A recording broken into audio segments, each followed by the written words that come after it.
चला बाळांनो, काय दिलं इथं बघा बरं. समजा तुम्हाला एखाद्या ठिकाणी जायचं या, तुम्ही काहीतरी स्पीडने गेला आणि समजा त्याच्यापेक्षा तुम्ही जास्त स्पीड वाढवलं तर काय होईल रे? स्पीड वाढल्यावर तुम्ही लवकर पोहोचाल ना, आणि स्पीड कमी केलं तर उशिरा पोहोचाल. तुम्हाला आता काय करणार ते?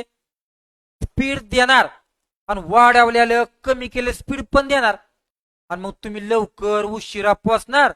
तर तुम्ही त्या दोन ठिकाणामधलं अंतर काढा असं तुम्हाला विचारते. काय करायचं माहिती का याच्यात? या उदाहरणामध्ये तुम्हाला दिसणाऱ्या 3 अंकाचा गुणाकार करायचा. कधी? अंतर काढताना.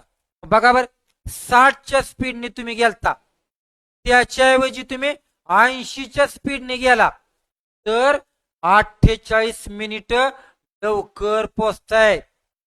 3 अंकाचा गुणाकार वर, आणि तुम्ही पहिल्यापेक्षा किती स्पीड वाढवलं, किती स्पीड कमी केलं, तो गॅप किती आहे बघा रे. 60 वरून 80 झाला.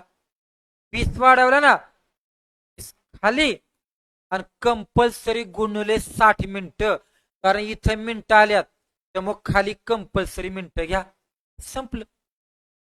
3 अंकाचा गुणाकार वर, गॅप गॅप वेगातला खाली, आणि गुणिले 60. दहा भाग. आलं उत्तर तुम्हाला.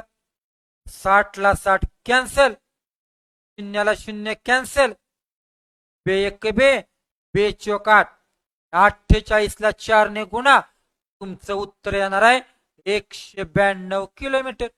संपलं उत्तर. हे असणार आहे तुमचं अंतर. ओके, अशाच पद्धतीनं खाली एक उदाहरण दिल्या, हे उदाहरण सोडवायचं आणि कमेंट मध्ये मला याचं उत्तर सांगायचं. ओके.